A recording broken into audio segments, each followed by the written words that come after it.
Olá a todos, Instrutor Napoleão Maia falando, paz. A cada dia que passa o mundo se torna extremamente violento, extremamente intolerante e, na minha opinião, o que eu percebo é que a violência contra pessoas mais frágeis, pessoas que fisicamente são mais frágeis, ou que não têm muito conhecimento ou não têm conhecimento nenhum de prevenção, de evasão, de reação contra situações hostis, estão cada vez mais à mercê dos predadores, principalmente as pessoas mais frágeis. Então, é preciso que essas pessoas tenham uma consciência de que é necessário aprender algo sobre defesa pessoal, principalmente sobre prevenção. Neste sentido, aconselho a todos que aprendam, que procurem aprender a arte de defesa pessoal para a preservação da sua vida. É importante que os cristãos consigam entender a necessidade real, a cada dia que passa, de buscar o conhecimento, técnico, e a realidade das ruas exige esse conhecimento. Muitas vezes estamos expostos a perigos que nem imaginamos. É preciso preveni-los, é preciso evitá-los. Então estou às ordens dos irmãos para a qualquer hora que seja necessário, preciso, eu possa repassar um pouco do conhecimento que tenho, da experiência que tenho já há alguns anos trabalhando com a parte de defesa pessoal. Tamo junto, um abraço a todos, paz. O que está acontecendo na América Latina? Olá a todos, professor Napoleão Maia falando. Bom, o que acontece hoje é uma tentativa de desestabilizar governos conservadores ou de direita, democraticamente eleitos, por uma vontade da população, por uma onda conservadora que tomou conta do mundo aí no início aí de 2005, 2010 e que ganhou muita força nos últimos tempos, elegendo Donald Trump, elegendo Bolsonaro, elegendo outros políticos de direita e conservadores, né? Então, o que existe hoje é uma tentativa nos países latino-americanos, daqueles que estavam no poder, dos chamados partidos revolucionários ou partidos de esquerda, de desestabilizar. É uma tática antiga, uma tática de subversão, uma tática que visa a implantação, durante a história isso aconteceu, de regimes totalitários. Foi uma tática feita pelos nazistas. Você causa a desordem, coloca a culpa em quem tenta manter a ordem e se apresenta como solução da desordem que você próprio causou. Isso é uma coisa antiga. A subversão revolucionária é uma tática que, para qualquer um que tem um mínimo conhecimento de história, sabe que é assim que funciona. Então, aqueles que perderam o poder estão se levantando contra os regimes eleitos democraticamente, mas que não seguem a sua cartilha, não seguem o globalismo, o estatismo exagerado, não seguem o pensamento da corrupção sistêmica e completa e se colocam fora, à parte desse tipo de sistema, né? Então, aqueles que estavam no poder estão tentando desestabilizar governos atuais para tentar depois se apresentar como a solução daquilo que eles próprios causaram. Abra o olho, um abraço a todos, shalom, paz. Bom, olá a todos. Queria comentar uma coisa que é interessante. A gente vive num mundo que é um mundo da inveja, um mundo da falta de respeito ao sucesso do outro. Você não enxerga o sucesso do outro como algo bom. As pessoas normalmente enxergam como algo ruim, né? Desde muito jovem, eu sempre fiquei feliz com o sucesso do outro, quando o outro se dá bem, mas eu não dou mérito a quem não tem, a quem não merece. Aí eu fico calado. Procuro também não falar mal, porque eu acho que quando a gente fala mal de alguém, a gente está mostrando muito quem a gente é também, né? No sentido particular. Falar mal de situações e tal, né? É compreensível, mas ficar falando mal de alguém, especificamente alguém, prova que você admira, muitas vezes prova que você admira aquela pessoa e que tem inveja dela. A gente vive uma era da inveja e isso é muito, muito ruim. Afaste-se disso. Bola para frente. Sucesso, paz, saúde, felicidade, harmonia, simpatia. Buscar isso. Cada um fazendo o seu.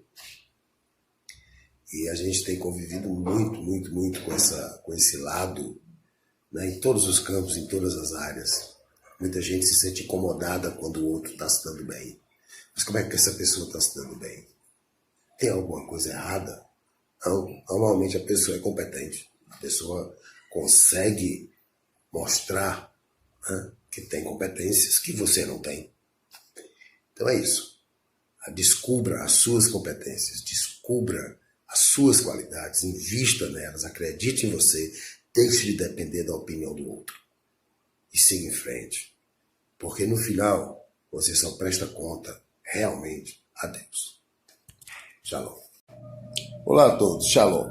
Bom, aqui descansando depois de um dia de trabalho na rede, dando uma descansada. É o seguinte, queria opinar sobre essa questão que gerou polêmica do que o filho do presidente falou, citando o ato institucional número 5. Bom, parece que no Brasil existe um monopólio de opinião. Só quem pode opinar sobre ditadura, sobre regimes de força, só quem pode, inclusive, elogiar esses regimes de força ou atitudes desses regimes ditatoriais é a esquerda. Ninguém mais. Se você não for de esquerda, você não pode dar opinião sobre isso, você não pode comparar, você não pode fazer nenhum tipo de análise, porque aí você está completamente errado, você é uma pessoa indesejável. Você é alguém ditatorial que defende o autoritarismo, quando de repente os próprios caras da esquerda, você vê um monte deles aí subindo em palanque para defender Cuba, ditadura cubana, para defender a ditadura na Venezuela, para fazer a dancinha do Maduro, tá? Para defender a glória da Revolução Russa, meu irmão. A Revolução Russa. Já pensou um negócio dele? Os caras alinhados ideologicamente com tudo que é ditadura. E aí ficam ofendidos porque alguém de importância, como o deputado que falou, filho do presidente, fez uma comparação, citou o AI-5, que é um negócio que aconteceu num certo contexto histórico, numa época de Guerra Fria, de enfrentamento do governo com guerrilhas de esquerda, que queria implantar a ditadura do proletariado no Brasil. Basta você ver os depoimentos dos próprios ex-guerrilheiros. Fernando Gabeira disse isso já. Eu queria, junto com muita gente aqui que lutava ali junto comigo, fazer a implantação de ditadura no Brasil. Não era, ninguém não estava lutando pela democracia na guerrilha. Tinha muita gente lutando pela democracia, mas o pessoal da luta armada estava lutando por isso, financiados muitas vezes por países estrangeiros. Então você analisa o ato institucional número 5 dentro de um contexto histórico. Mas voltando à questão, é muito interessante esse monopólio de opinião. Eu só posso falar sobre certas coisas se eu for um cara de esquerda, porque senão eu não posso. Né? E é muito interessante isso. Os caras defendem ditaduras no mundo inteiro e ficam ofendidos quando alguém opina sobre a ditadura militar brasileira ou sobre o ato institucional número 5. Né? É muito interessante, é muito irônico. Eu diria que seria cômico se não fosse trágico. Ok? Shalom, paz. Paz, shalom. As pessoas hoje dizem a ciência como se a ciência fosse uma entidade divina. As pessoas falam o governo, o Estado, citam essas coisas como se fossem entidades com vida própria, com vontade própria, com substância, quando na verdade são instrumentos. A substância só pode vir de Deus. Quando você retira Deus da equação da vida, você substitui pelos objetos, pelas coisas que Ele, através dos homens, utiliza na nossa vida, na nossa história, no nosso desenvolvimento, na nossa evolução. É o nosso livre-arbítrio que muitas vezes retira de pauta aquilo que Deus tinha pensado. Daí vem os castigos, daí vem todos problemas que nós enfrentamos, muitas vezes por nossa própria culpa. No sentido amplo, seria isso. Não substitua Deus por nada, nem pelo Estado, nem pela ciência, nem pelo governo, nem por políticos. Tudo isso, todas essas coisas são objetos. Elas não têm substância em si e nem personalidade. Apenas Deus tem isso, porque só Ele é, e tudo dele vem. E aí, pessoal, Instrutor Napoleão Maia falando. Bom, de vez em quando eu termino o almoço, assim, fico na rede, pedacinho ali, 15 minutos, e me vem uma coisa assim, falar sobre alguma coisa, falar sobre isso. Vem a vontade de falar e a gente grava um vídeo dando uma opinião sobre alguma coisa e dando alguma inspiração, algum conselho, né? Não sei, experiência. Uma das coisas que mais me incomoda, eu acho que incomoda muita gente, é a chamada fofoca, né? É quando você se depara diante de maledicências, de mentiras, de intrigas. E é muito comum isso, né? No mundo tem muito isso. Em todas as áreas, né? Em todas as áreas, seja na profissional, seja no teu trabalho, na igreja, seja no teu dia a dia, no teu cotidiano, no teu círculo de amizades. Inclusive, são coisas, às vezes, coisas surpreendentes, que você até surpreende com a maldade das pessoas, com a falta de preocupação delas, quando elas espalham uma fofoca simplesmente por espalhar, né? Eu não estou falando aqui de informação. Ter informação é uma coisa, fofoca é outra. Fofoca é você disseminar mentiras que você não tem nem ideia do que se trata, né? Eu procuro não ficar dando opinião sobre coisa que eu não conheço, coisa que eu não sei. Por exemplo, fulano traiu cicrano. Eu não sei, cara, não sei se foi assim, não sei se não estava lá. Por que fulana deixou o marido? Por que cicrana terminou o casamento? Porque aí todo mundo dá uma opinião, mas ninguém, ou quase ninguém, conhece realmente a realidade daquelas pessoas, né? Às vezes a gente ouve falar, então eu evito dar opinião pessoal, opinião minha, sobre coisas que eu não tenho conhecimento. Intimidade, a intimidade das pessoas é uma coisa muito difícil de você saber, e eu não me interesso por esse tipo de coisa. Eu acho que você ter esse posicionamento de não emitir opiniões, juízo de valor sobre coisas que você não conhece, que você não sabe, e de repente criar uma fofoca, inventar uma intriga que vai prejudicar aquelas pessoas, ao invés de ajudá-las, deve ser o seu modo de operar, né? Nós somos operadores da vida. E nós temos responsabilidade com aquilo que falamos, com aquilo que pensamos, com aquilo que fazemos, com aquilo que dizemos. E muitas vezes nós, e aí eu me incluo também, não temos muito cuidado com o que falamos. E de repente você pode dizer coisas que não condizem com a realidade, né? Julgar pessoas porque você ouviu falar, né? Você não conhece aquilo a fundo e fica fazendo julgamentos, juízo de valor sobre coisas que você não conhece. Óbvio que ninguém vai passar a mão na cabeça de quem faz o mal, de quem de forma flagrante está ali maltratando alguém. Óbvio que a gente vai descer a lenha, vai denunciar esse tipo de coisa. Agora, situações íntimas, a convivência dos outros, decisões que os outros tomam, são coisas muito subjetivas. É muito difícil a gente ficar julgando isso. Cabe a nós, principalmente como cristãos, buscar ajudar as pessoas e não prejudicá-las mais ainda, criando fofoca. Valeu? Um abraço a todos, paz, shalom. Olá a todos, Instrutor Napoleão Maia falando. Bom, às vezes nas conversas informais, quando a gente está batendo um papo sobre política, sobre história, né, as pessoas perguntam como é que eu vejo essa onda da direita conservadora, chamada direita conservadora, que está no poder, pelo menos visível, do país, né? Vai passar? Vai, toda onda passa, poxa, né? Você tem a história feita de ondas. Se você pegar a história, agora se ela vai durar 10, 15, 20, 30, 50 anos, é difícil você saber. A história é muito, muito imprevisível, né? E, de repente, depende muito de como essa chamada direita conservadora agir nas bases, que é o que vai decidir daqui a 10, 15 anos.